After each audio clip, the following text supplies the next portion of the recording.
Buenas noches. Les voy a pasar el tema de tuberculosis pulmonar y espero que se esté escuchando en forma correcta.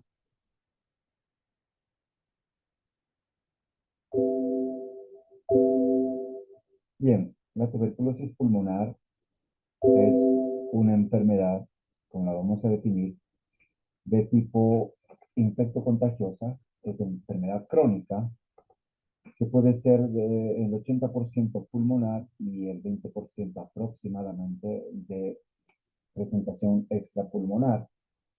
Se adquiere mediante la inhalación de gotitas suspendidas en la atmósfera con varios bacilos que pueden ser de 3 a 5 hasta 5 Mycobacterium tuberculosis, que ingresa a la vía respiratoria y puede llegar hasta el alveolo.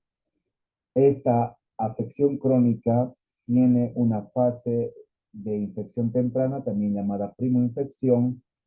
Tiene un periodo de latencia que es variable según el estado inmunológico del paciente, y después se presenta una tuberculosis de acuerdo al estado inmunológico que se llama progresiva o tipo adulto.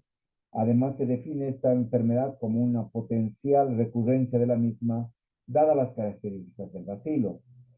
Esta enfermedad es social porque afecta a estratos eh, de tipo económicamente desfavorecidos, infecciosa, contagiosa, es crónica, es curable y es prevenible. Se da por este complejo de Mycobacterium tuberculosis, que lo analizaremos posteriormente desde el punto de vista del genoma, que está conformado por el Mycobacterium tuberculosis, el bovis, el africano y el microti, aunque recientemente han habido algunos cambios. El origen de la micobacteriosis por tuberculosis hace pensar de que esto se originó hace más de casi 3 millones de años, y donde en África, donde los miembros más antiguos del complejo son el africano y el caneti. Entonces, hace como 2.800.000 años se empezó a presentar o emergió el Mycobacterium tuberculosis, inclusive junto con la evolución del hombre. El Homo erectus es hace 1.000.000 de años atrás, y fuego, el hombre de Neandertal son mucho más después, ¿no? El Homo sapiens 140.000 años atrás, y después sale del África, se empieza a presentar hace, digamos, en las primeras civilizaciones, 5.000 años atrás. Entonces se menciona que esta afección es de tipo tan antigua como la humanidad. Se presenta en momias que están presentes o que estuvieron presentes, como les decía, 5.000 años antes de Cristo, inclusive en Egipto. Y este concepto de contagiosidad no se tuvo en cuenta sino hasta el siglo XVIII. Fíjense ustedes cómo se ve acá una momia egipcia con una forma de jiba, que después de los hallazgos y estudios de la osamenta se verificó que se tenía mal de Pot, que es la forma de presentación de la tuberculosis vertebral, que afecta al tercio anterior, los 2 tercios anteriores de la columna lumbosacra preferentemente. En Europa se presentó en los siglos antes del 18, el siglo XV, el XVI, la gran peste blanca, que producía una gran cantidad de causa de muerte. Una cuarta parte de los pacientes en Europa, pues de las personas, morían por tuberculosis. En 1800, en Norteamérica, se produjo una gran epidemia, y fíjense ustedes que empezó a presentarse una incidencia altísima de 700 por cada 1.000 habitantes. Sabedores que ahora Bolivia tiene una presentación estimada de incidencia de 102, 104 pacientes por cada 100.000 habitantes. En la etiología podemos mencionar que el Mycobacterium tuberculosis está formada por este complejo, ¿no? El Mycobacterium tuberculosis, que tiene más de 1000 cepas, el Microtia, el africano y el bovis. Y les voy a mencionar que esto ha cambiado según últimos avances en el estudio del genoma de la tuberculosis. Y hay más de 90 especies de micobacterias que no son tuberculosas o que se llaman ambientales y que son patógenas en pacientes sobre todo inmunosuprimidos, como ser el Avium, el Scrofulaceum fortuitum, que ya lo mencionaremos posteriormente. Les mencionaba que este avance de análisis filogenético de 220 cepas del complejo Mycobacterium tuberculosis analizó justamente los linajes para diferentes zonas geográficas y mencionó que habían 4 importantes, ¿no?, del complejo moderno que se llama Mycobacterium tuberculosis, donde tenemos los más importantes, los 4 primeros. Aquel que se produjo en el este de África, aquel que se produjo en el oeste de África, aquel que se produjo en el este de África y en el Asia Central, y el linaje 4 en América, África y Europa. Hay varios linajes, ¿no?, con diferente tipo de presentación de los genomas. Si nosotros analizamos esto, las cepas de los linajes 2 y 4 son los responsables de la mayor parte de los casos de tuberculosis humana. 2 y 4, ¿ya?, que ocurren actualmente en el mundo, y también la resistencia a los antifímicos o antifármacos antituberculosos se presentan en estos dos linajes 2 y 4. Cuando analizamos un poco más, perdón, las relaciones evolutivas entre miembros del complejo de Mycobacterium, vemos justamente a lo largo del tiempo que ha ido evolucionando justamente, y vemos que los linajes del 1 al 1, 2, 3, 4 y 7 forman parte, ¿no?, de acuerdo a su origen también, del complejo actual de Mycobacterium tuberculosis, que suele ser patógeno para el ser humano, pero los más importantes son el linaje 2, como les decía, que está con 2 estrellas, y el linaje 4, ¿ya?, aquel que empezó en el este de Asia y aquel que empezó en Europa y las Américas. Entonces, todo esto hace ver de que tenemos diferente complejo de Mycobacterium de acuerdo al origen y de acuerdo al tiempo de evolución que se fueron produciendo justamente estos linajes. Este Mycobacterium tuberculosis, como ustedes saben, tiene, al ser una bacteria, es aerobio estricto, necesita el oxígeno para multiplicarse, y lo hace cada 12, 14 a 24 horas. Es de lenta multiplicación, una forma de bastón de 0,5 a 0,3 de micras de longitud, y tenemos una de las características que le confiere justamente su denominación de BAR, bacilo ácido alcohol resistente. Es, sin embargo, sensible a la luz ultravioleta del sol y al calor. Y lo más característico de este complejo micobacteriano y del Mycobacterium tuberculosis es que ante circunstancias adversas, si no se puede multiplicar, no es que muere, sino que entra en un estado latente, durmiente, o lo mínimo que hace es dividirse en forma muy lenta. Algo que le confiere también cierto tipo de características de ser justamente ácido alcohol resistente es su pared, ya, aparte de que tiene una parte central que es el ADN del Mycobacterium, y una pared fundamental que, aparte de la membrana celular, tiene un péptidoglucano, tiene ácidos micólicos y tiene lipoaramino banano, que es un componente importante de la pared, que ya veremos le sirve o nos va a servir para detectar rápidamente en algunas circunstancias clínicas, como en el paciente inmunodeprimido, LAM, lipoaramino manano, por ejemplo, se forma como un antígeno en detección de la orina. para diagnóstico temprano de micobacteriosis en pacientes VIH. Y también es importante ver todo esto porque hay muchos fármacos antituberculosos que van a tener diferentes targets de acción en diferentes componentes, no solo de la pared, sino también de su núcleo. Entonces, esta pared de Mycobacterium, ¿ya? Tiene las membranas celular, los peptidoglicanos, aramino galactano, ácidos glicólicos, lipoaramino, manano, acá, como una especie de travesaños que cruzan los pilares, ¿no? De la pared de esta pared gruesa que suele tener el Mycobacterium de tuberculosis. Después de analizar la situación bacteriológica de la etiología, vamos a hablar sobre algunos datos clave de la epidemiología.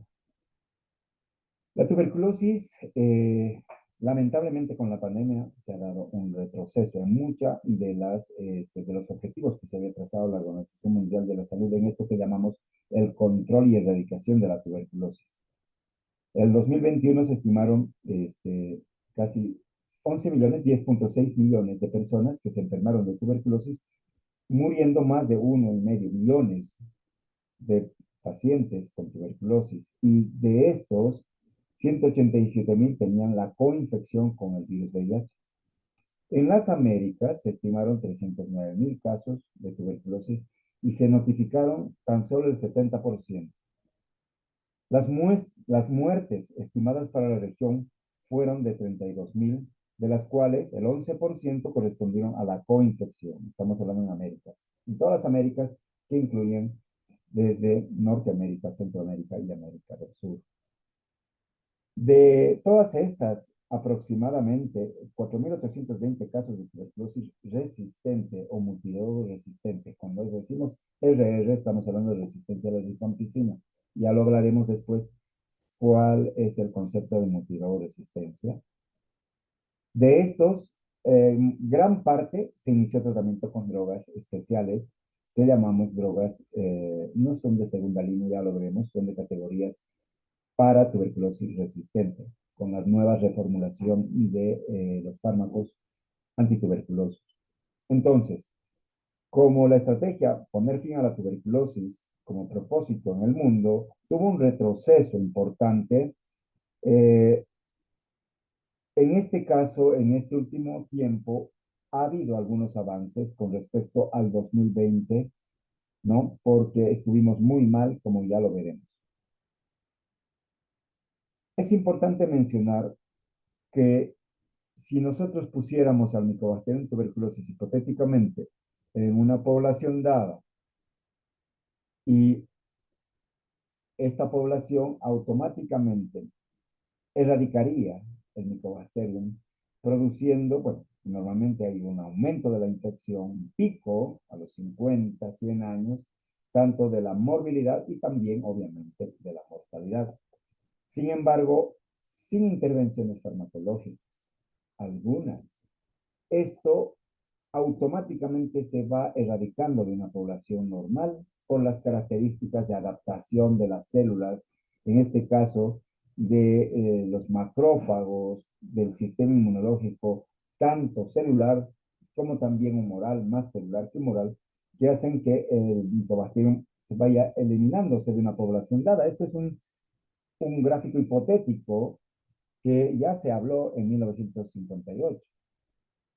Y esto desafortunadamente ha tenido una meseta con el advenimiento del virus VIH en 1985, donde esta autoerradicación por mejorías de la población, por el tratamiento, lamentablemente ya desapareció, hubo una meseta, y esto está en función de las poblaciones y los factores que favorecen la transmisión del Mycobacterium. En condiciones desfavorables de transmisión, lugares de hacinamiento, lugares donde no hay poca ventilación, no entra la luz solar, como las cárceles, por ejemplo, R0 o el índice de transmisión es casi de una persona a 3 personas. Sin embargo, en otros lugares donde el índice de transmisión o el R0 suele ser más bajo, serán aquellas condiciones más desfavorables para que superviva el micobacterium en la atmósfera. Por ejemplo, lugares asoleados, bien ventilados, ¿eh? Entonces, va a depender muchísimo estos modelos epidémicos de tres situaciones diferentes donde la tasa de reproducción del bacilo o la tasa de contagio del bacilo es diferente. Algo que realmente ha hecho de que la incidencia no vaya bajando, sino más bien vaya subiendo en retroceso, fue la aparición del VIH, que es el mejor socio que tiene el Mycobacterium.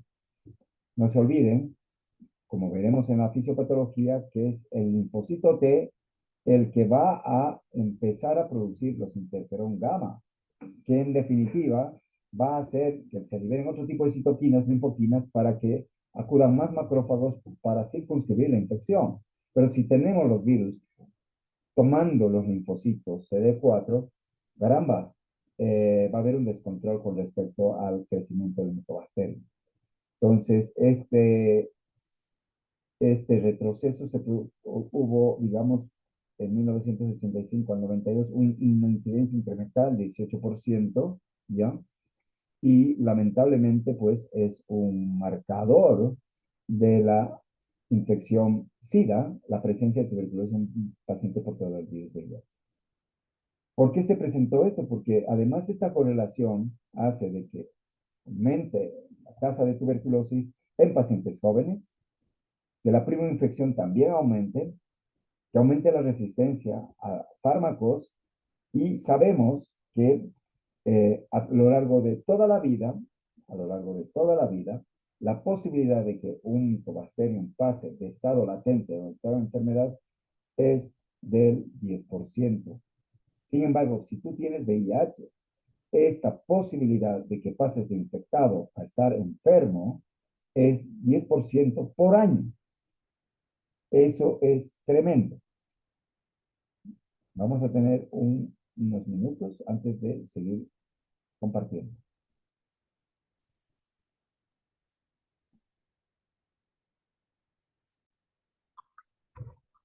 Entonces, en este gráfico podemos ver este entrecruzamiento importante que existe de la tuberculosis y el VIH y la tuberculosis multidrogoresistente, que forman parte de justamente una, un diagrama de Venn que va aumentando ya, la posibilidad justamente de mal control de la tuberculosis. Y son los países que tienen eh, malos manejos, malos programas, como por ejemplo Azerbaiyán, República de Moldova, etcétera, Uzbekistán, que tienen malos programas de tuberculosis y que además tienen gran cantidad de pacientes, probablemente por unas cepas más patógenas, más virulentas como la Beijing, eh, que producen tuberculosis multidrogresistente. Por otro lado, tenemos la coinfección de VIH que se da más en países del África, como Uganda, Botswana, Camerún. Pero ahí hay un entrecruzamiento de pacientes con tuberculosis, tuberculosis y VIH, tuberculosis, VIH y multidrogresistente, que este es el lugar central más peligroso, ¿no? Por ejemplo, Angola, ciertos lugares de China, India, Indonesia, Mozambique, son los países con mayor tipo de incidencia en tuberculosis, VIH y tuberculosis multidrogresistente. Este gráfico es explicativo justamente de lo que produce la mortalidad, la morbilidad, la presencia de tuberculosis en los pacientes VIH. Los pacientes VIH que tienen normalmente una mortalidad, una curva de mortalidad, implica mayor la presencia de tuberculosis.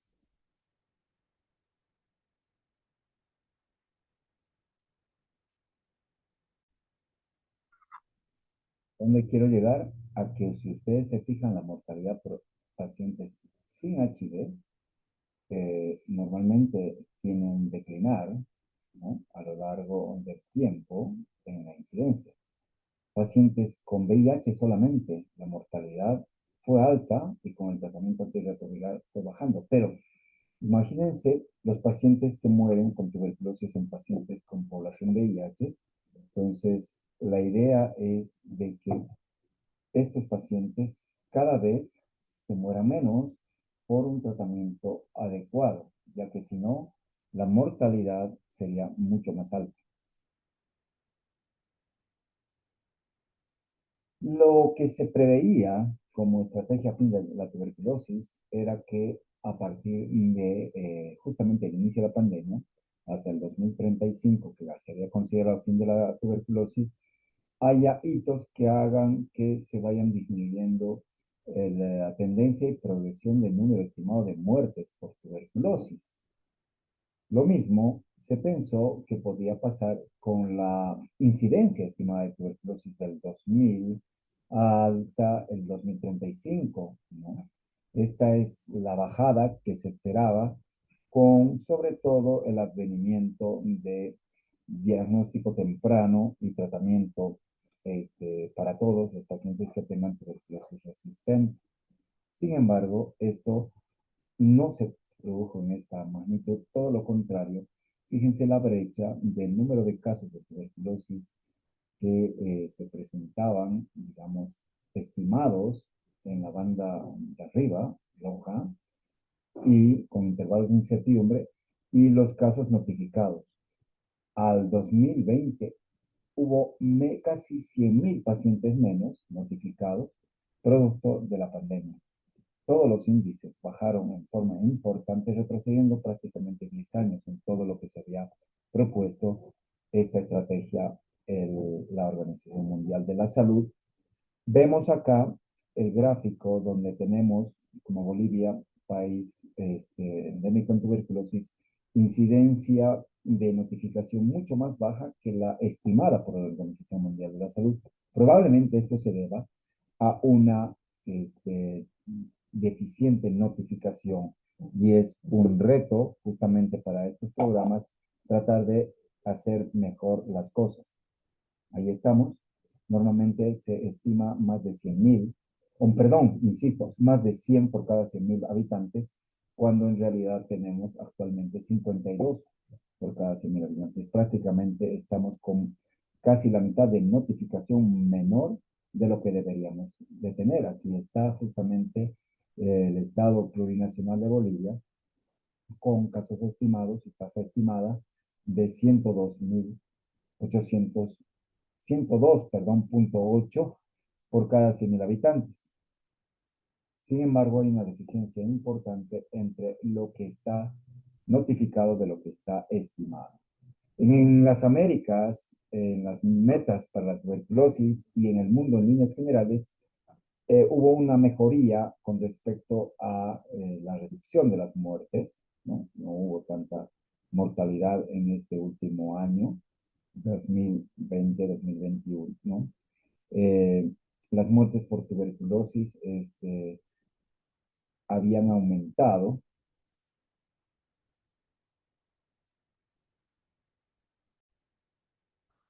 Entonces, cuando tenemos la meta de reducción para el 2020, que era reducir 35% en las muertes, 20% en la incidencia, ¿ya?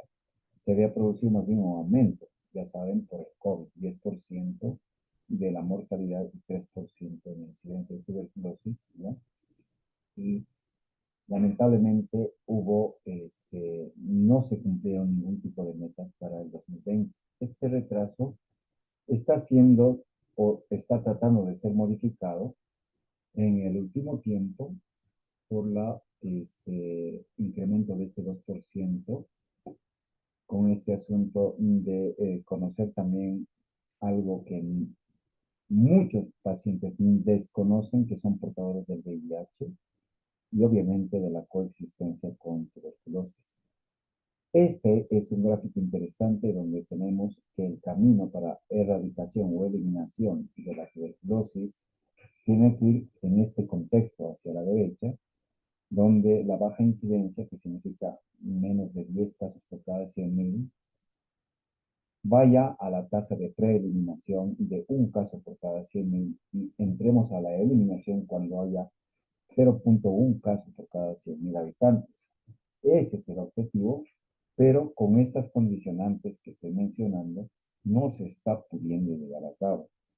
Hay algo que en el Día Mundial de la Tuberculosis se ha hablado, que es la presencia de un fuerte impulso económico de la Organización Mundial de la Salud para implementar las vacunas que ya están casi listas para la tuberculosis, que van a mejorar muchísimo estas metas. Es importante mencionar que hay factores predisponentes, como en toda tríada infecciosa, que va a depender del bacilo, es decir, de la virulencia, de la cantidad inoculada al individuo, del medio ambiente, si es un lugar hacinado, si es un lugar poco ventilado, si no hay luz solar, dependientes sobre todo del hospedero, del estado inmunológico, ¿no? Pacientes desnutridos, pacientes con diabetes, pacientes portadores del virus, VIH o con fármacos inmunosupresores, son los que van a llevar a cabo justamente mayor potencial al pasaje de infección a enfermedad. Tiene que ver también la edad, aunque vamos a ver que hay un porcentaje importante de sujetos en Latinoamérica y en Bolivia también en edad productiva laboral que tienen tuberculosis, pero en los extremos de la vida son más importantes. No sabemos por qué en algunas poblaciones raciales, negros en Estados Unidos, por ejemplo, y bueno, ya van a ver que los indígenas no es tanto ya en Bolivia, pero en otras regiones latinoamericanas sí lo es, zonas suburbanas sí lo es. Las condicionantes médicas, inclusive estudiadas con radio de probabilidad de pasaje de infección a enfermedad, son el SIDA, que pasa, el SIDA enfermedad 1000 veces más esta probabilidad comparado con uno, con la población normal. La infección por VIH, 100 veces más. Las cirugías de bypass gástrico, los cortocircuitos y ileales, producen un importante síndrome de malabsorción con un 27 a 63% de probabilidades de que este paciente pase de un estado de portador de infección latente a enfermedad activa. Y así vamos viendo en forma decreciente el riesgo que cierto tipo de condiciones médicas, como ser neoplasias, la silicosis, neoplasias hematológicas, fibrosis, fármacos inmunosupresores, gastrectomías, diabetes de 2 a 4 veces más en riesgo, tabaquismo lo mismo, comparado con la población general, de pasaje de infección a enfermedad activa. La primoinfección llega a un pulmón de un paciente PPD negativo, es decir, que no tiene la visita del bacilo, a través de gotitas suspendidas en la atmósfera, que un sujeto al toser, al hablar, lo depositan en la vía respiratoria del otro paciente, o a través de gotitas suspendidas en un lugar poco ventilado, cerrado, de luz ultravioleta, y esto es inhalado por el sujeto que sería el susceptible, donde se dice que habitualmente la carga para producir una infección es de más de 10 a las 5 bacilos por mililitro de sput. ¿Cómo es en el tiempo esta probabilidad de infección a enfermedad? Generalmente el riesgo más importante se presenta en los 2 primeros años de la vida, donde es 5% de los 10% de riesgo a lo largo de toda la vida. El riesgo mayor se presenta en sujetos con inmunidad inmadura, como son los recién nacidos, mismo que tengan PPD positivo, ¿eh? No evita nada, la vacuna PPD, lo hablaremos después, solo evitan formas graves de la tuberculosis, sobre todo en los 2 primeros años de la vida, en una proporción o porcentaje que no supera el 60% de formas como la meningitis tuberculosa y tuberculosis diseminada o miliar. Entonces, los 2 primeros años de la vida es 5% y el resto de la vida es el otro 5%, haciendo total de que a lo largo de toda la vida se presente un riesgo tan solo del 10%. Tener una primera infección no es sinónimo de enfermedad, pero existe esta posibilidad de reactivación, ¿ya? Y de una infección activa en forma importante, y esto se presenta en la mitad de los casos en los primeros 2 años de la vida. El hecho de ser portador del virus VIH aumenta muchísimo esta probabilidad, haciendo que se presente a lo largo de toda la vida un 50%, 10% por año aproximadamente. Esta infección activa produce casi siempre la muerte en la mitad de los casos. Si nosotros podemos hacer un tratamiento, pues tendríamos el tratamiento casi siempre en más del 95% de los casos. ¿Qué pasa con el bacilo de Koch una vez que ingresa a la vía respiratoria? Hay una contención, que ya lo veremos cómo se presenta, cuando llega las proteínas del bacilo como antígeno. Los macrófagos alveolares que están ahí residentes en el espacio alveolar son los que inmediatamente fagocitan, los incluyen en sus fagolisosomas, pero al ser ácido alcohol resistente, resisten a las enzimas de tipo líticas del aparato digestivo de estos macrófagos. Entonces, dependiendo de la carga bacilar, muchos son insuficientes, me refiero a los macrófagos, y se empieza a presentar una activación de mayores macrófagos a través de activación de linfocitos T, como ya lo veremos posteriormente. Si esta contención es óptima, que se da normalmente entre 2, 4 a 6 semanas, se presenta un granuloma. Granuloma que puede estar calcificado o no, y esto llamamos infección latente. Puede ser uno o varios granulomas con la carga de micobacterias inhaladas que pueden estar a nivel del pulmón, en el tercio medio, generalmente o bases de ambos o de uno de los pulmones, con adenopatías satélites que también suelen estar grandes. Esto normalmente ocurre que cuando hay una depresión inmunitaria se puede activar, como ya lo mencioné, con ese virus. Entonces, la transmisión, en el caso de este gráfico, es de una mamá beca positiva a un niño. La conversión de tuberculina, el hecho de ver esa activación de macrófagos y contención de esta infección, se da en 6 hasta 8 semanas, y ahí tenemos la primoinfección de tuberculosis que llamamos curación espontánea. Toda la vida, sí, pero existe esta latencia, el riesgo de poder activarse. ¿Y cómo es este riesgo? Ya lo sabemos, dentro de los primeros años puede progresar rápidamente, dentro de los próximos 2 años, tipo adulto, más allá, y cuando tenemos un estado de inmunodeficiencia, se presenta 10% por año, como en el caso de la tuberculosis. Este es, digamos, exactamente lo que pasa con el estado de infección, tuberculosis latente y activación de la tuberculosis.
Muy bien, entonces, seguimos.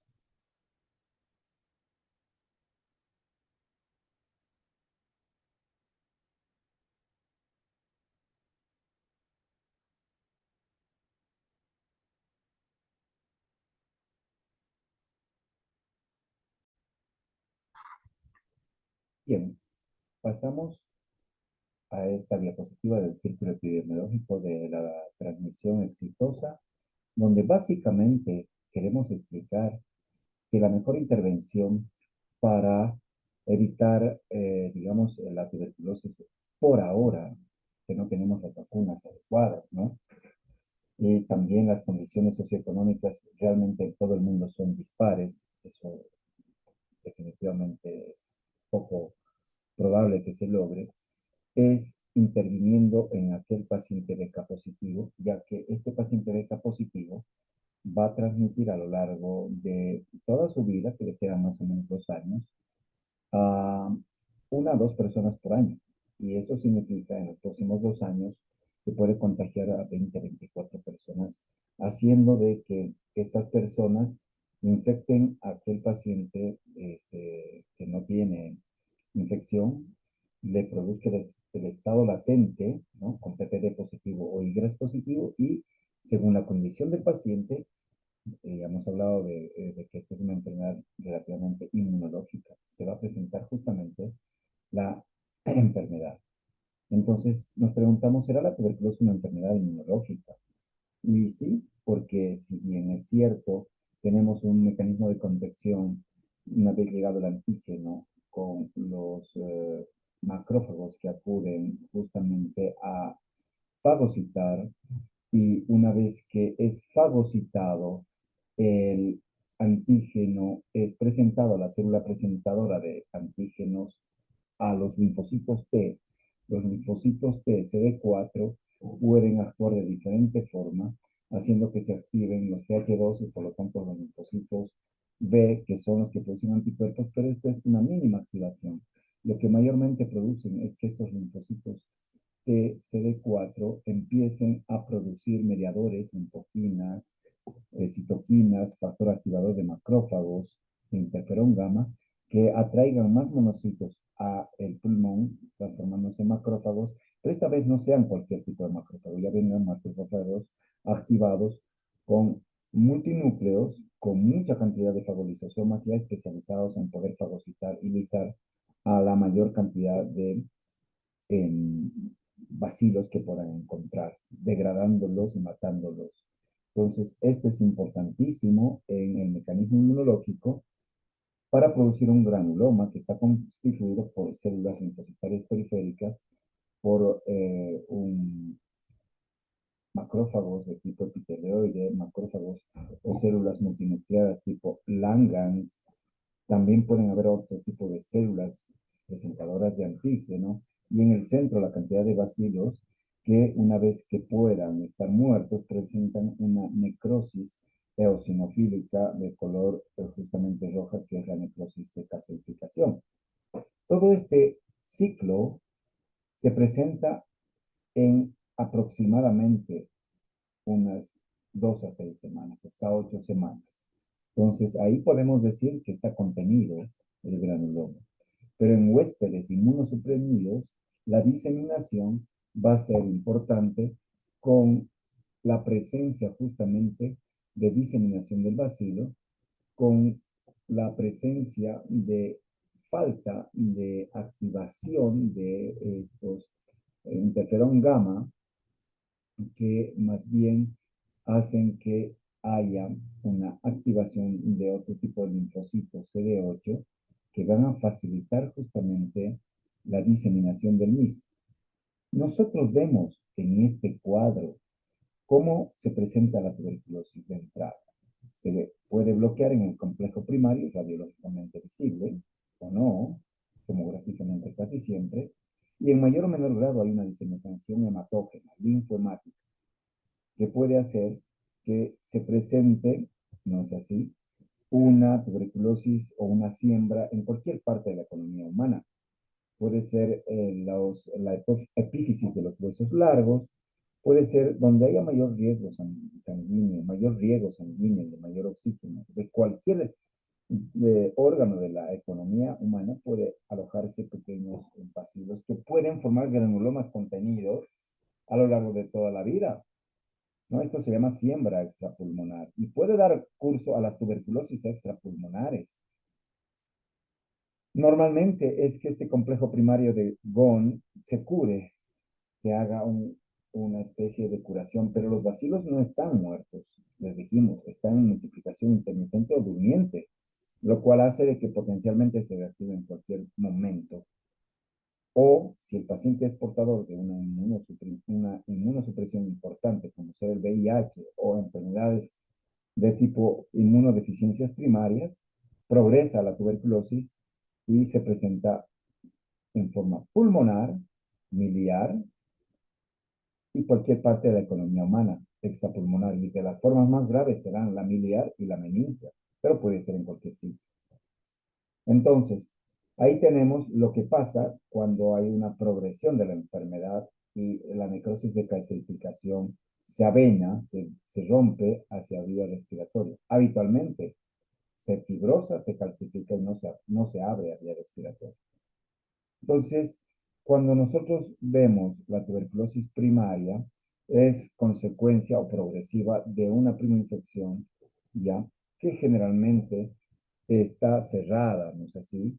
Y está rodeada habitualmente por ganglios que se llaman satélites. La localización más frecuente es en el tercio medio, como en este esquema del pulmón, derecho o izquierdo, tractos linfáticos y una adenopatía satélite. A esto llamamos chancro de inoculación o complejo primario de Creutzfeldt radiológicamente hablando. Aquí podemos ver esta placa de tórax y nosotros vemos acá algunos nódulos calcificados y ganglios calcificados. Esto es el complejo de Creutzfeldt con trastornos linfáticos. Es una tuberculosis de primera infección, la primera infección bloqueada, calcificada, pero cuando progresa, que lo hacen niños, en diabéticos, en VIH, puede progresar a múltiples nódulos o infiltrados reticulonobiliares como neumonía en lóbulos inferiores, o una adenopatía puede obstruir un bronquio y producir una atelectasia llamada atelectasia por epituberculosis, como en los niños, por ejemplo. Esto hace de que pueda darse, digamos, manifestaciones de tipo clínica, sobre todo en niños. La tuberculosis en niños casi siempre tiene fiebre, tiene compromiso de tipo adenomegálico en el mediastino, hasta más de la mitad de los casos, y hay estenosis bronquial, hay compresión bronquial por compromiso de estos ganglios y suelen haber atelectasias e hiperinsuflación del pulmón contralateral. También se puede dar una pleuresía tuberculosa cuando esto progresa, ¿no? Ingresa el bacilo de Koch a una zona periférica, no hay mecanismos suficientes de contención y este bacilo de Koch produce un proceso inflamatorio que deriva en una pleuritis y en un derrame pleural tuberculoso que es una forma de presentación, la tuberculosis pleural. La tuberculosis de tipo adulto se da generalmente por una reactivación de este foco primario, donde es la mayor parte de los casos, ¿no ve? En adultos que no tengan el famoso VIH, pero sí pueden tener otro tipo de afecciones de tipo inmunosupresora, como el alcoholismo, la diabetes, desnutrición, fallo renal, inmunosupresión por fármacos, neoplasias, etc. ¿Dónde se presenta esta tuberculosis tipo adulto de reactivación? Por siembra linfohemática llegaron los bacilos a las partes más oxigenadas del pulmón, que son las zonas apicales, generalmente los segmentos apicodorsales, y es ahí donde generan un complejo, un granuloma que la necrosis va siendo cada vez mayor y va confluyendo y se rompen hacia vía aérea, produciendo manifestaciones clínicas que se manifiestan generalmente, como veremos, con tos y expectoración de más de 2 semanas. Si esto progresa, se van produciendo cada vez más necrosis, más cavitaciones, ¿no es así? Llegando a lo que llamamos cavernas, produciendo diseminación a través de los bronquios o a través de la sangre, llamada diseminación broncogénica o linfohemática. Y podemos ver detrás de la clavícula una cavitación que muchas veces está oculta y hay que hacer cierto tipo de artificios radiológicos para poder detectar. Si esto es tuberculosis, tiene que ser sí o sí BK positivo, porque aquí hay más de 1 millón de bacilos. Y si esto progresa, puede dar a una zona extensamente de necrosis, de lesiones de tipo inclusive retráctiles, como atelectasia y lesiones cavitarias, pacientes altamente contagiosos. ¿Y cómo hacemos el diagnóstico? El diagnóstico lo hacemos por clínica, siempre, que es inespecífica, por esputo, estudios de baciloscopía, cultivo, y ahora veremos los diagnósticos moleculares. La radiografía cada vez tiene un valor importante en el screening del paciente con tuberculosis. La tuberculina y las pruebas de IGRAS, test de liberación de interferón gamma, nos hablan de un proceso de una infección primaria o latente de tuberculosis. A veces llegamos a la anatomía patológica por biopsias y métodos no convencionales que lo tocaremos más superficialmente. Entonces, vamos a pausar.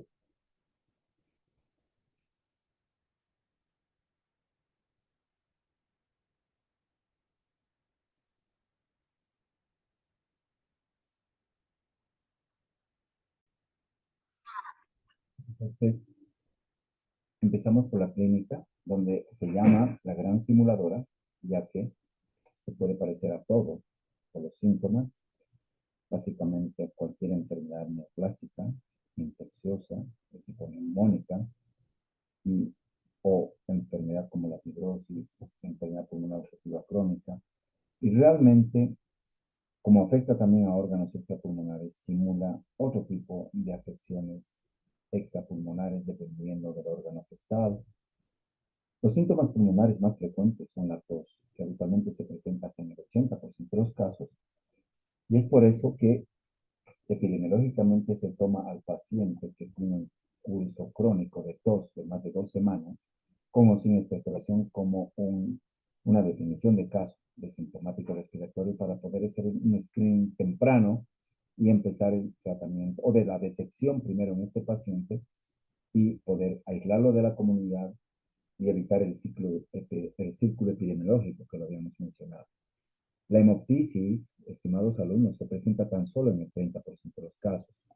Disnea, dependiendo de la afección, la mayor o menor afección de la tuberculosis, la presencia de disnea y dolor pleurítico cuando hay derrame pleural, claro, y síntomas llamados constitucionales, ¿no?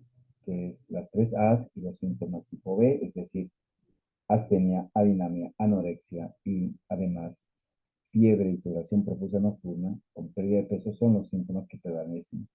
Pero cuidado, porque a veces no siempre está presente. Y en los pacientes portadores de VIH, más bien es lo más preponderante, es decir, los síntomas constitucionales más que los síntomas respiratorios. Y los síntomas extrapulmonares va a depender del órgano afectado. Se puede dar fiebre, ya les dije, anorexia, pérdida de peso, pero a veces hasta un 10% no tiene síntomas al momento del diagnóstico. Entonces, no son típicos los síntomas y eso hay que tenerlo en cuenta porque por eso lo llamamos los grandes simuladores. Ahora, tomamos en cuenta esto de la tos y la expectoración prolongada justamente para definir aquel paciente que queremos aislar ya que es contagioso o potencialmente contagioso. Y el programa define sintomático respiratorio. ¿Y qué tenemos en estos pacientes que hacer? Detectarlo, digamos, en cualquier consultorio, no necesariamente de consulta externa, sino aquel paciente que está tosiendo. La enfermería va y le pregunta desde cuándo tiene la tos. Y si constituye el sintomático respiratorio, debería hacerse vaciloscopía seriada de esputo. La vaciloscopía no es nada más que la detección por la tensión de 100 Nielsen de bacilos de Koch, pero se necesita una cantidad importante para que sea positivo una cruz, por lo menos 5.000 a 10.000 bacilos por mililitro de esputo, ¿ya? Van a tener una sensibilidad del 65%. Claro, si la forma es abierta, de tipo cavitaria, esto aumenta muchísimo, ¿no ve? Hasta el 95% cuando las lesiones son abiertas, pero hay lesiones cerradas a vía respiratoria y estas tienen una sensibilidad menor, 30%. Antes se hacían sí o sí 3 muestras. La primera tenía un 80% de rentabilidad, siempre y cuando el paciente sea con esa cantidad de carga de bacilos. La segunda aumentaba un 10% y la tercera 5%. Con el advenimiento de las pruebas moleculares, a veces se evita esta tercera muestra, ¿ya? Y en paciente muy sospechoso, se debe solicitar GeneXpert si estas dos son negativas. Por lo menos en nuestro programa lo dicen así. La primera se obtiene al momento de que el paciente lo identifica asintomático respiratorio, ¿no? Ojalá que sea en buen frasco, de boca ancha. Y la segunda al día siguiente, en ayunas, cosa que operativamente ya en 3 días tengamos el resultado. La tensión de Nielsen nos permite ver justamente estos bastoncitos de estos colores de tipo casi fucsia, y en esta muestra hay bastantes vacilos. Y esto tiene mucha, digamos, tradición, ya que es rápido, sencillo, bajo costo, y es importante porque nos aísla al paciente beca positivo de su comunidad, evita el círculo epidemiológico de transmisión, pero su baja sensibilidad hace de que en muchos casos eh, no tengamos una vaciloscopía positiva y tengamos que recurrir al GeneXpert, que es mucho más sensible, como veremos más adelante. Todo esto de tener beca positivo, de la carga, va a depender justamente de también el tiempo con el cual el técnico se dedique a ver los 100 campos que debería ver, ya que un esputo tiene más o menos de 5.000 por cc, digamos, se extiende de ese cc 0.01 cc, lo cual tendría que tener 50 vacilos, es decir, un vacilos por 200 campos. Si el técnico normalmente examina 100 campos, tiene la probabilidad de ver un solo vacilo. Por lo tanto, es además de moroso en muestras pausi vacilares, pausi es poco, tenemos esta posibilidad de tener falsos negativos con la vaciloscopía. Para transmitir se necesitan por lo menos 10.000 vacilos, ¿ya? Ahora, las lesiones cavitarias son las más rentables en la obtención de BK positivo. Casi el 90% de las lesiones cavitarias dan BK positivo porque tienen 1 millón de bacilos por cada cavidad. Habitualmente son bacilos aeróbicos, no se olviden.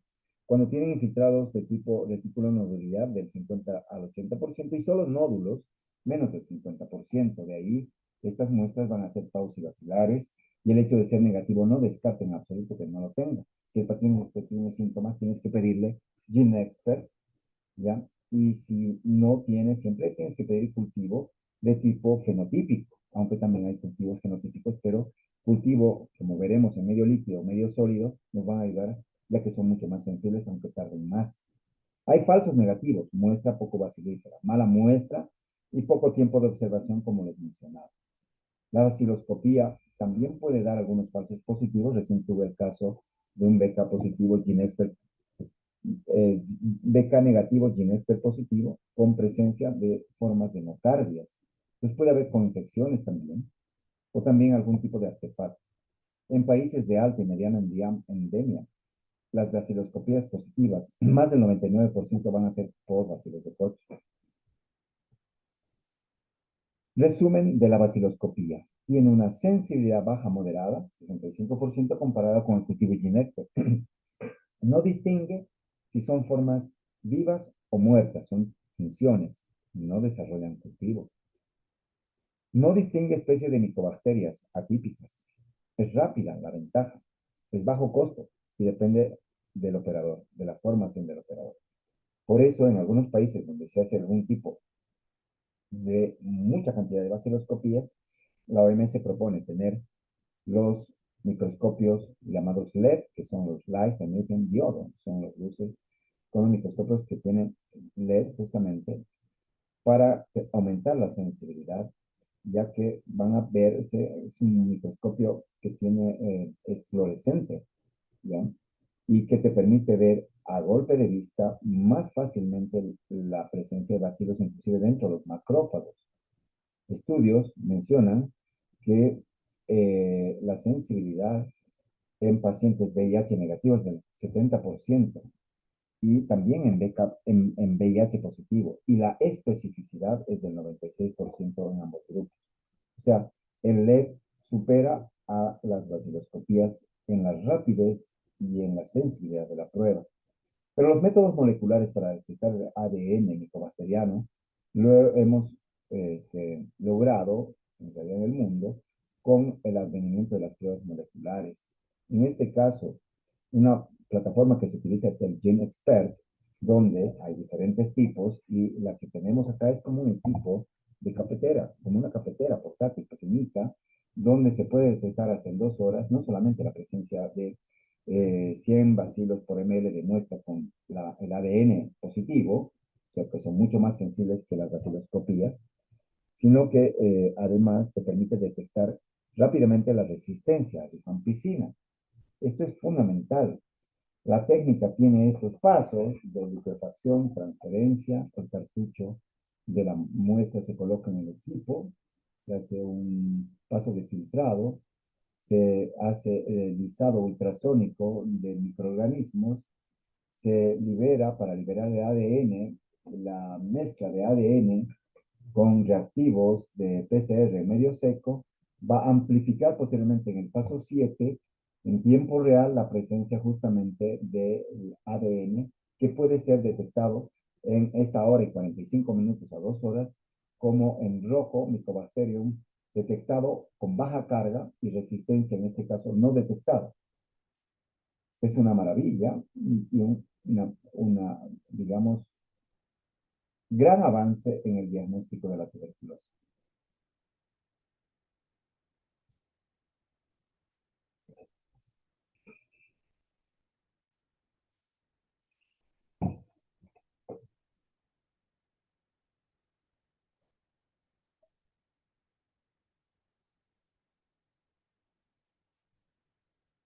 Empató Oriente 1-1 ante Tacuarí.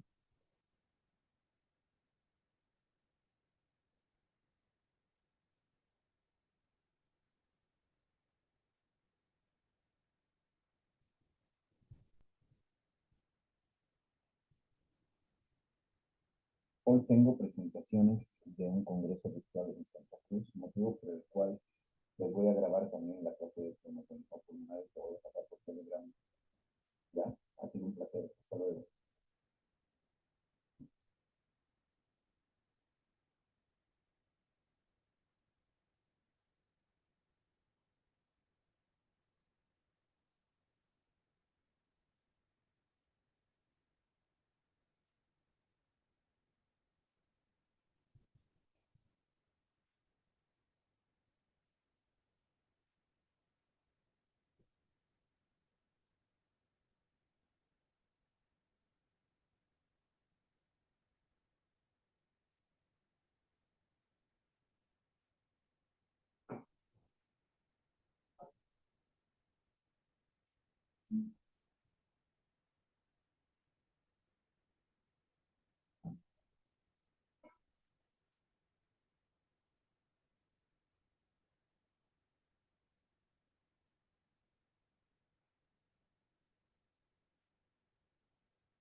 candidato, hicieron que fuera el entrenador de Boca, no fue.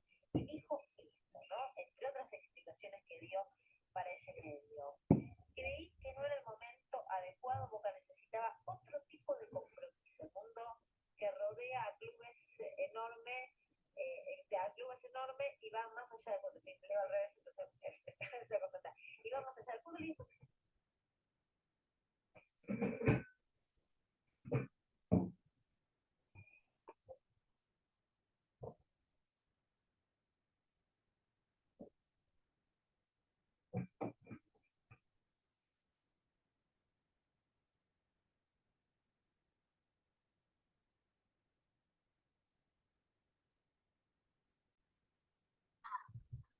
Bueno, entonces estamos viendo acá cómo se hace la prueba y está indicado en aquellos pacientes BK negativo o que están confirmados con BK para saber si son resistentes a rifampicina. Entonces, ¿sí? En los pacientes que hay grupos de riesgo como los privados de libertad, pacientes con VIH-Sida, pacientes con antecedentes de tratamientos previos, recaídas, fracasos terapéuticas, pérdidas de seguimiento, ¿ya? Y contactos de pacientes con TB MDR más también con los niños menores y mayores a 5 años. Se hace de muestras respiratorias como el esputo, como lavado bronquial por broncoscopía o lavado broncoalveolar. Se puede hacer de biopsias actualmente y también se está haciendo de líquidos cefalorraquídeos. No se está haciendo, no es porque no se puede hacer, sino por disponibilidad tanto de medios y la baja rentabilidad de los mismos en orina, en sangre, en heces fecales, en líquido pleural o en líquido peritoneal. El reporte se lo ve, como habíamos mostrado, como positivo, de baja carga, de carga elevada y resistente a la rifampicina o sensible. En algunos casos dice inválido y repetir.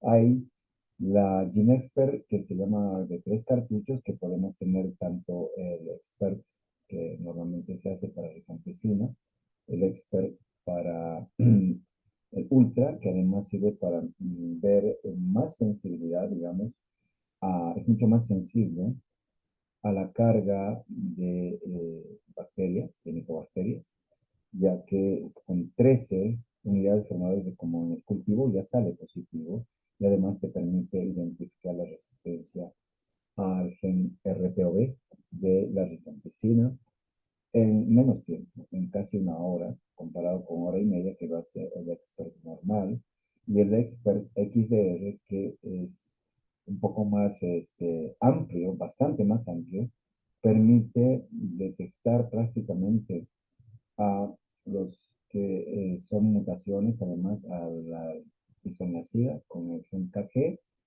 y al gen INHA, a la etionamida y a las quinolonas por su mutación en la girasa A, girasa B, y también a inyectables de segunda línea, que prácticamente ya no estamos usando como drogas de segunda línea, vale decir, amicacina, canamicina. Entonces tenemos acá la opción de fluoroquinolonas, inyectables, amicacina, canamicina y capreomicina, mutaciones, etionamida, que comparten con la resistencia a la isoniazida por gen INHA, pero también hay otro tipo de mutaciones que confieren resistencia a la isoniazida, como ser el FABG1 y otros genes mutados. Entonces, la utilidad es para establecer un diagnóstico de certeza, para identificar que es un micobacterium de tuberculosis, porque si sale BK positivo y TB negativo, sospecharemos en micobacteriosis atípica, y para estudio de sensibilidad. El medio líquido es fundamental, ya que nos permite, a diferencia del medio sólido, hacerlo más rápidamente. Generalmente 10 días más antes que el medio sólido, ¿ya? Y además la sensibilidad es mayor para micobacterias, teniendo un 20 a 30% mayor que el medio sólido. Por lo tanto, aquí tenemos una comparación de los cultivos sólidos versus líquidos. Uno es más tardío, el sólido, el otro es más temprano, 10 días más. El problema es el costo, ¿no? El cultivo sólido, que lo hacemos, por ejemplo, acá en los laboratorios de algunos se hace acá y otros envían al enlace a La Paz y también en la escuela técnica, y el costo es elevado en el caso de los líquidos. Hay mucha contaminación con cultivo líquido, no tanto con el sólido. La lectura es manual en el sólido y es automática en el líquido, y se requiere en ambos una capacitación y especialización para poder realizar los mismos. Ahora, hay dos tipos de cultivos que se pueden decir de tipo fenotípico para identificar la especie y genotípico. Fenotípicos son estos cultivos que acabo de mencionar, tanto los líquidos como los sólidos.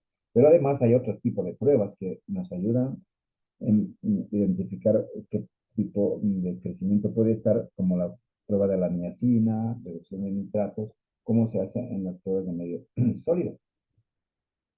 En los estudios genotípicos se pueden realizar por genotype, que es una prueba también de tipo molecular que nos permite identificar primero si hay, si pertenece al complejo micobacteriano, y segundo, además, saber si hay resistencia a drogas de segunda línea. Y acá tenemos la prueba o los pasos de la prueba genotipado, genotype, donde se hace la identificación del aislamiento del ADN del Mycobacterium. Luego hay una amplificación del mismo para luego hacer una especie de amplificado, ¿no? Y empiezan a enunciarse las bandas strip de DNA que van identificando si se trata o no se trata de micobacterias atípicas o típicas, y sobre todo también identificando si hay resistencia a drogas de segunda línea. Y acá podemos ver en el genotype, ya, versión 1, donde te puede permitir ver varias especies de micobacterias, si están presentes o no, DNA amplificado de los mismos, y mucho más versátil, hasta 27 tipos de micobacterias no tuberculosis con la versión 2. Insisto en el cultivo sólido, que es lo que estamos haciendo en Bolivia, el genotype también se está haciendo, pero es muy sensible, se necesitan tan solo 10 bacilos por mililitro para que salga un cultivo positivo, pero el problema es la lentitud con la cual se reporta y crece en realidad de 2 a 8 semanas. Y claro, tiene un precio mucho más barato, 60 bolivianos aproximadamente, que la vaciloscopía, que absorbe el ministerio o el programa en este caso. Los cultivos nos permiten aumentar la sensibilidad, ¿no es así? Y tanto muestras pulmonares como extrapulmonares comparados con la vaciloscopía. Es más sensible inclusive que los métodos moleculares, se necesitan 10 bacilos, en nosotros se necesitaban 10 o 100 bacilos, excepto en el ultra que necesitaban un poco más de 10 nada más. Y el problema es el tiempo, ¿no? Que puede ser susceptible a contaminación, capacitación importante. Prácticamente el hecho de que salga positivo confirma la tuberculosis, no hay dónde, ¿ya? Y el tiempo es inaceptable, ¿no? Esperar más de 2 meses, a veces 3, para que seas diagnosticado de tuberculosis. De ahí la importancia de los métodos moleculares, tanto en, en pesquisa del ADN como en pesquisa de la sensibilidad. Y el antibiograma, digamos, solamente son creíbles, ¿no? El método de proporciones de Canetti para isomecidas, rifampicinas, fluoroquinolonas, inyectables de segunda línea, lo demás pierde sensibilidad. Entonces, su papel importante es en confirmar la tuberculosis. ¿Y para quiénes se pide esto? Para los pacientes que tienen grupo alto o mediano, no en todo paciente. ¿Quiénes son estos? Son los privados de libertad, los pacientes de VIH, los pacientes personal de salud, ¿ya? Pacientes que tienen Mycobacterium detectado en GeneXpert, ¿ya? Hay que confirmarlo con el cultivo y antibiograma por método de proporciones de este cultivo sólido. Y pacientes que no se detectan pero pertenecen a un grupo de alto riesgo de desarrollar drogoresistencia, como les mencionaba. ¿Cuándo se pide tipificación de micobacteriosis? Ya les he dicho, cuando sale BK positivo y GeneXpert negativo. Cuando el laboratorio encuentra colonias de aspecto indiferentes, raras. es importante hacerlo siempre cuando hay fracaso en condiciones de una toma um, no operativa, o sea, cuando el paciente está tomando realmente en condiciones DOTS reales. DOT significa tratamiento acortado directamente supervisado y registrado por enfermería. Actualmente esto se está dando a domicilio con el consecuente o subsecuente error de que el paciente dice que toma, pero no lo toma en realidad. En cultivos positivos de muestras de orina, hay que hacer también, en BK positivos de orina, hay que hacer cultivos de orina, ¿ya? Y pacientes con VIH positivo. Estas micobacteriosis aquí, que pueden estar presentes, se ve por la clasificación de Ruñón de 1959 en 4 grupos: fotocromógenas, escotocromógenas, no cromógenas y de rápido crecimiento, donde las colonias en el primer grupo, ya que están inferidas en grupo especial de micobacteriosis, son colonias no pigmentadas, a menos que sean expuestas a la luz.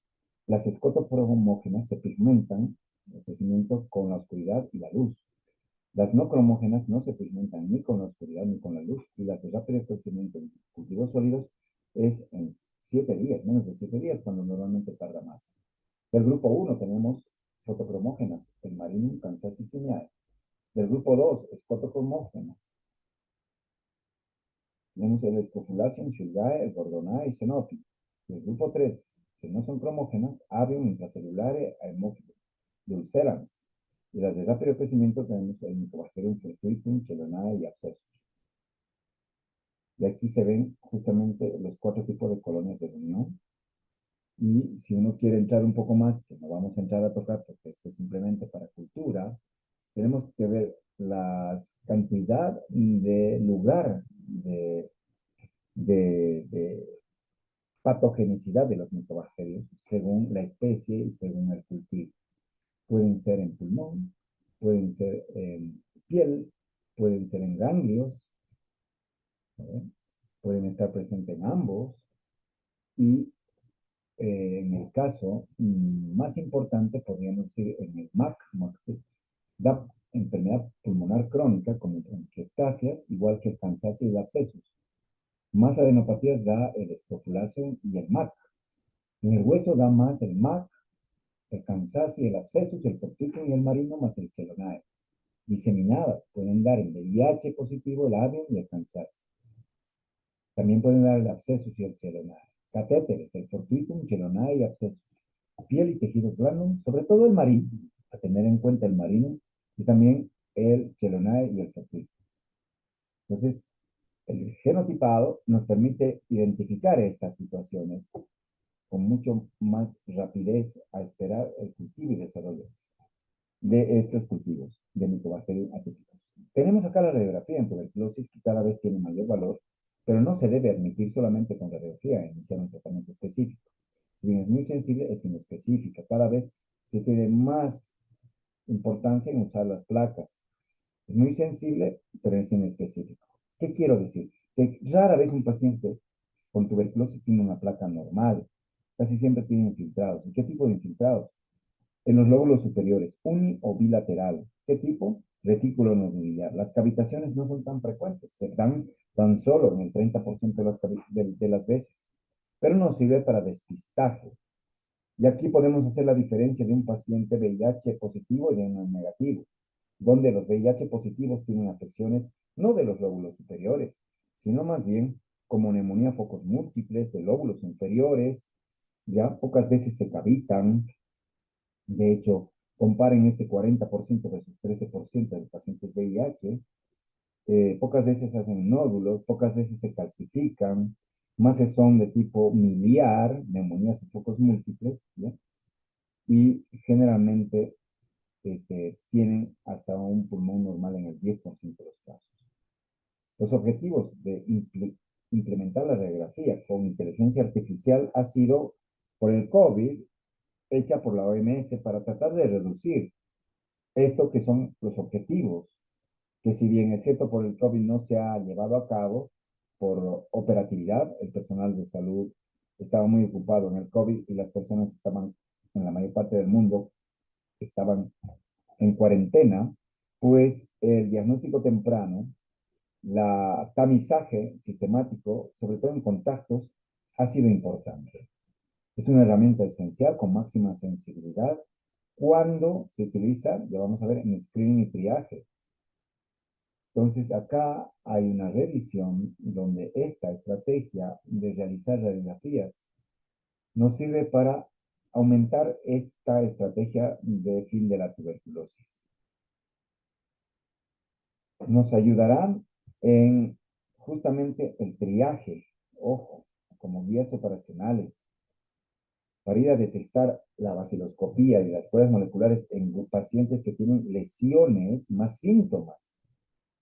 La inversión puede ser mayor, pero luego los rendimientos hacen ver que sí se justifica el costo-beneficio de esta prueba, con mínimas dosis de radiación, con unidades móviles que permiten ir a lugares alejados, ¿ya?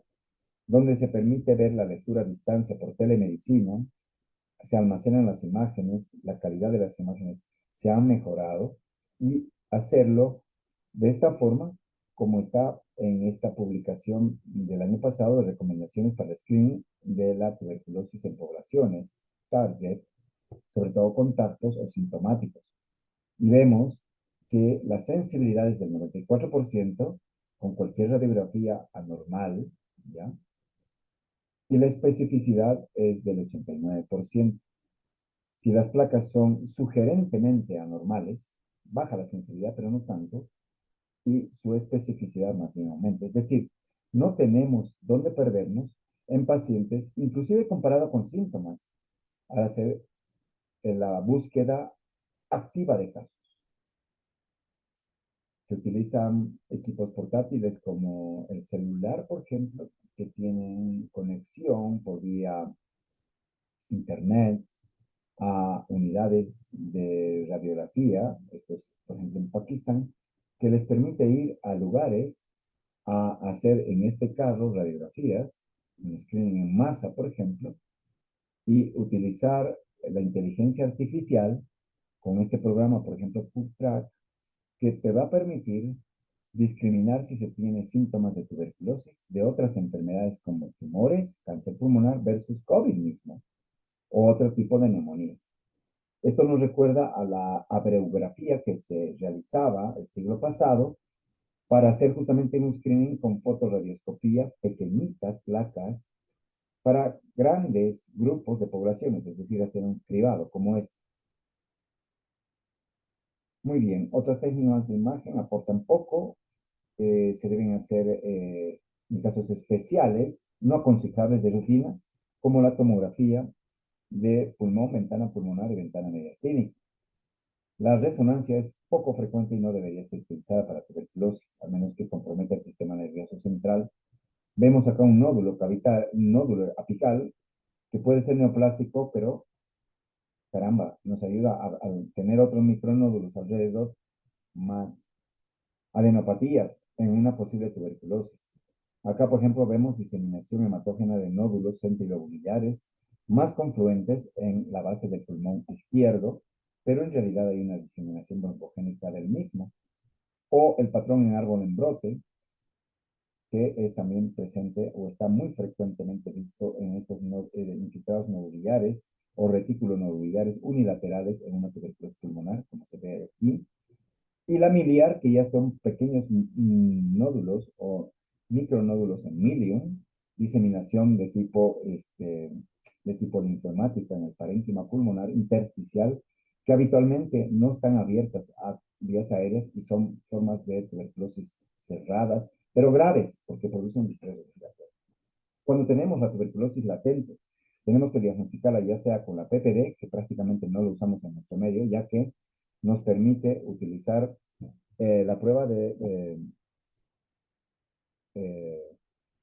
derivado proteico purificado que se inyecta a nivel de la dermis para producir una reacción en paciente que ya ha sido tenido contacto con el bacilo y producir una pápula de 1 milímetro.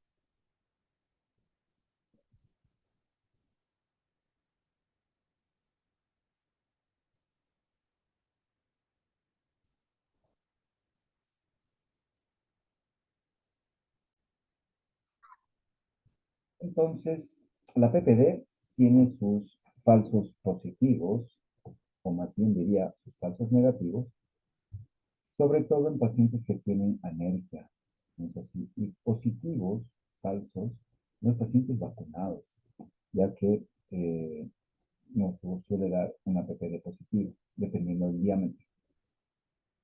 El tema es que no está disponible en el medio y solamente en algunos casos específicos se utiliza en niños, además de que ha sido reemplazado por una prueba en sangre llamada los IGRAS o los tests o los ensayos que se detectan en sangre el interferón gamma al provocar un cierto tipo de antígenos. En el caso de la PPD, se pueden ver habitualmente condiciones que deprimen la inmunidad, perdón, o la PPD negativa en pacientes con mucha severidad de la tuberculosis, pacientes VIH, cuando el paciente está inmunosuprimido por esteroides, por una neoplasia, cuando el paciente tiene sarcoidosis, desnutrición. Ahí nos puede dar una PPD negativa y eso es un, digamos, punto en contra para la PPD.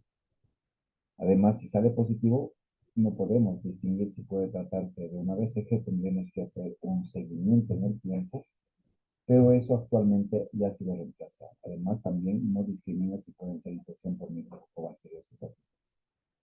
Los IGRAS, o los test que liberan interferón gamma, está basado en el hecho de que el linfocito T, como mencioné a un principio, ante la presencia de un antígeno proteico, presenta este antígeno a la célula presentadora de antígeno que lo procesa, la cual presenta el linfocito T específico, CD4, y este sí produce interferón gamma que puede ser medido en el laboratorio a través de dos pruebas, el cuantiferón y el ELISpot. El cuantiferón emplea dos antígenos y el ELISpot emplea eh, también varios antígenos más, ¿no? Y cuantifica además el número de células mononucleares que liberan el interferón gamma. En el caso de ambas pruebas, el que tenemos en nuestro medio es el cuantiferón TB Gold, ¿ya? Que a diferencia del otro que se llama TB Gold 2, utilizaba más antígenos.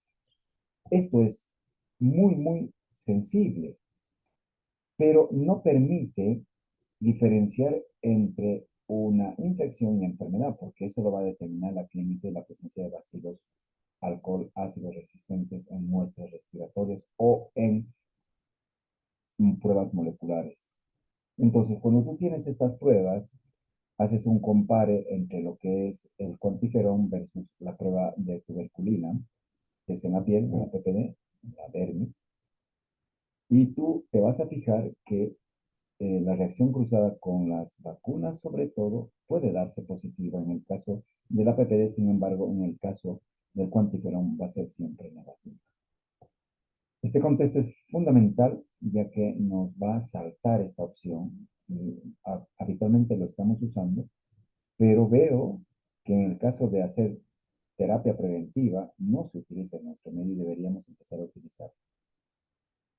Por lo tanto, el futuro y la realidad actual de los IGRAS es reemplazar la PPD, ¿ya? O poder usar conjuntamente la PPD para algunas poblaciones. Pero en nuestro medio, al no disponer de PPD y al disponer de reactivos para los IGRAS, yo creo que sí debemos usar. Y esto nos va a confirmar justamente la posibilidad, por uno u otro método, TB-Spot o cuantiferón, la tuberculosis latente. Cuando hacemos diagnóstico por anatomía patológica, en casos muy raros, cuando operamos, sospechamos una neoplasia y se hace una punción biopsia o una exéresis, y por anatomía patológica tienes el granuloma de Koester bien formado, el granuloma tuberculoso con la necrosis de clasificación al centro, con las presencias de células multinucleares tipo Langhans, corona de linfocitos, células epitelioides, conformados en verdaderos granulomas, podemos decir que se trata de una tuberculosis, sobre todo extrapulmonar, también pulmonar, sobre todo cuando se sospechó neoplasia y se encontró con un tuberculoma. Entonces, aparte de esto, nosotros debemos enviar siempre una muestra de biopsia no solamente ahora para cultivos, sino para Ginexpert. Entonces, estos granulomas muchas veces no están bien constituidos y son pseudogranulomas. Cuando hay ausencia de todos estos componentes del verdadero granuloma de Koester, la presencia de un Ginexpert positivo o un cultivo que va a tardar, pero que debe ir en proceso en suero fisiológico, nos va a confirmar el diagnóstico conjuntamente la clínica de pacientes con tuberculosis extrapulmonar. ADA, adenosíndiaminasa.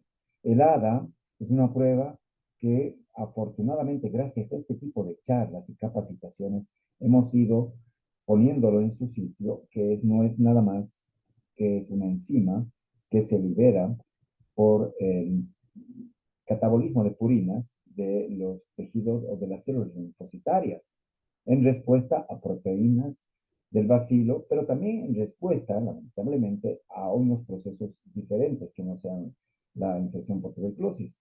Pueden ser dadas por inflamaciones, por neoplasias, ¿ya? Su sensibilidad es bastante